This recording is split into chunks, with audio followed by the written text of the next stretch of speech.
Okay, so I'm going to start with the character using the box method. First thing is making a cube and adding the divisions that are necessary for the shape of a body when we're making it out of a cube. So those numbers are pretty specific, the 3, 6, 3. So pay attention to that. Starting off from the top view, we're going to select the corners of the cube using shift so that we get all 4 corners, which is actually all the rows all the way down. So it's a total of 24 there. We're going to scale those and round out the cube so it looks like a cylinder, and might look like it'd be easier to use a cylinder, but the cube is a better solution. So the cube gets turned into kind of cylindrical form, and then we select all of the vertices, place it close to the center, and with the beginning of the modeling process, you're not worrying about getting things perfect at this stage. You're just trying to get things close. So we'll just scale and move the vertices so that it fits mostly in the torso. Again, it's not really perfect, just getting it close. I've been moving between the front and the side and the perspective here in the 4 view, so just using the spacebar to switch between. I'm going to go into the side view and I'm going to use my wireframe. I'm going to move and position all these vertices, these rows, just roughly kind of where I'm thinking, just where they'll break. So like where the chest is, where the breast is, where the end of the, the bottom of the breast, beginning of the rib cage, waist, and beginning here of the hips. Going to go back into the shoulders and then just kind of more closer looking to what matches the silhouette there. And again, at this stage, not being careful. Just being close. So just using moves and scales and positioning. Most of this stuff will get moved again at some point, so we're not going to get too careful with this.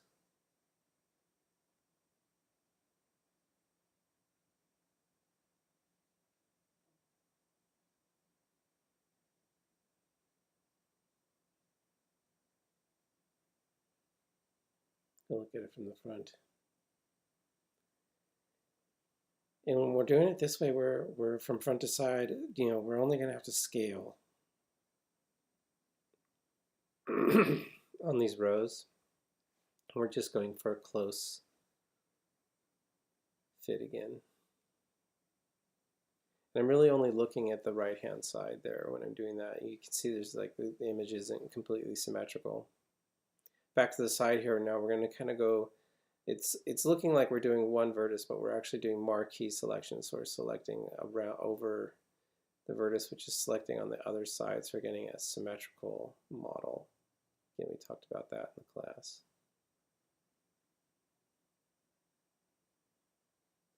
Usually start somewhere here. And then just kind of use that curve to sort of mimic the rows above and below. Get to the shoulders there. When you get more used to modeling, you can get a sense of what this will look like in all the views, even though you're working in one view. It does take practice. Again, just kind of mimicking the row above, just kind of following the line along there. And now kind of thinking about the rib cage with this next row.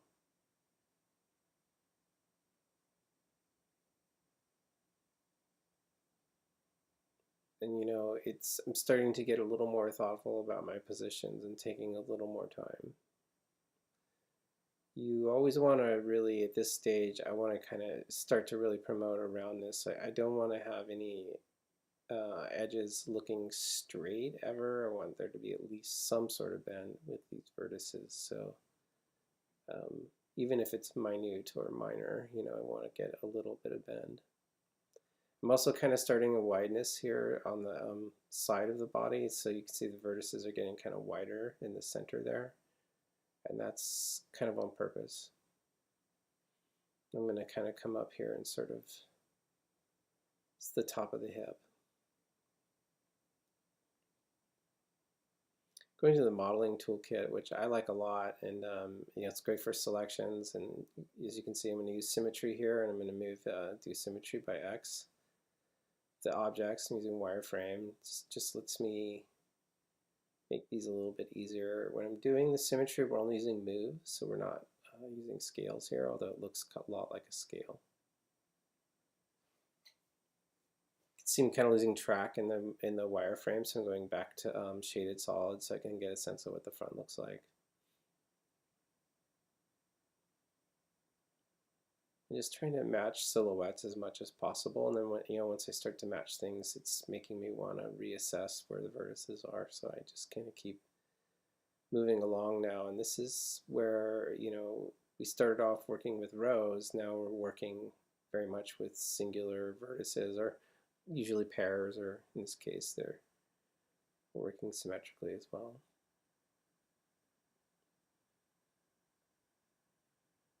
So losing track of my background, as you can see here, when I'm doing this, I'm making that hip a little bit high. So, you know, this is where you are looking at your model and not your background or your image plane. So, you know, you want to keep track of that. You can see I'm starting to catch that now. It's like, oh, I'm a little high, so I'm bringing it down.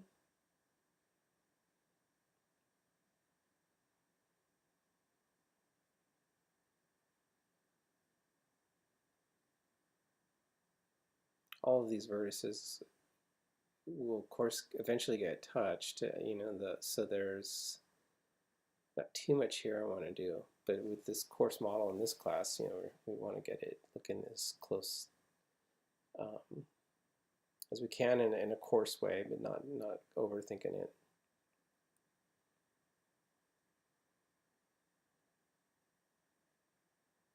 So just working on the back now. I'd rather from the side view, just looking at the back sides and readjusting as I was kind of only more looking at the front when I was doing that.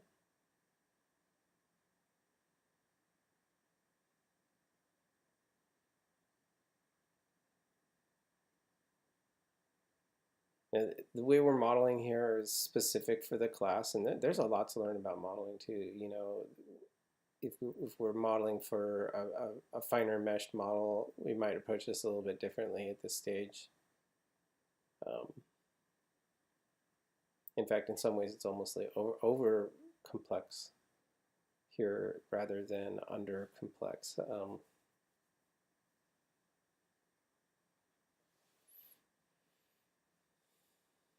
Looks like I paused here for a moment, so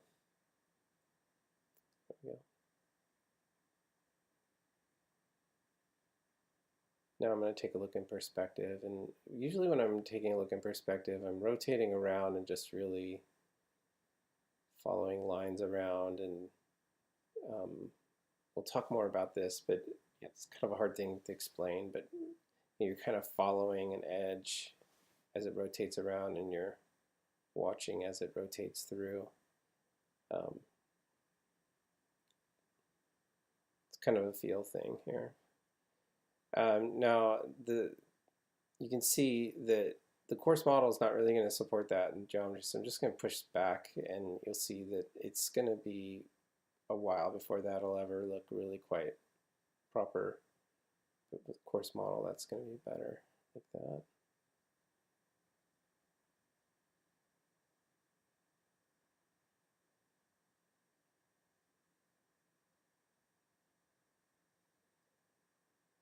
A lot of with the course model is a lot of end modeling in general when you're in the course pass of your modeling process is trying to think about what you're going to do in the future. And so a lot of these changes are less about what it looks like now as much as it is about what it'll look like later. And that comes again with practice and just kind of knowing what things will look like once you get there in the end. And that's looking pretty good. I think I'm pretty close to ending here. Maybe a couple of the vertices on the back end here. So again, just using my perspective, you can rotate around and look at edges and just kind of see what sticks out, what pokes out in a weird, funny way and makes your eye catch it. You're going to move that. And even just sitting here, I see vertices I want to move, you know, so, you know, that'll keep happening, but I don't want to get too far because I'm going to add an arm, you know, and then that'll change things up at the top. I'm going to add a leg and it's going to change things. So we're going to do save. So that first one was an image, and this one's going to be a mesh 01, and basically we're going to iterate these saves. So once we save this one, we'll be done, and then we'll start on the leg. So and save, and there we go. So we'll pick up there next video.